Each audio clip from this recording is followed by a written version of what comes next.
Every year, this tiny bird flies from Alaska to New Zealand 11,000 kilometers, 11 days and 11 nights, without a single stop, not even once.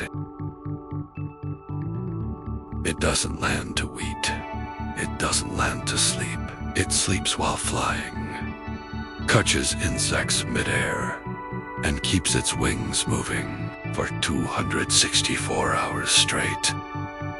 Scientists tracked it with a tiny chip. They thought the tracker was broken because no living thing should be able to do this. If a 30-gram bird can cross an ocean without giving up once, what's your excuse today? Some journeys don't allow landing. They only allow becoming unstoppable.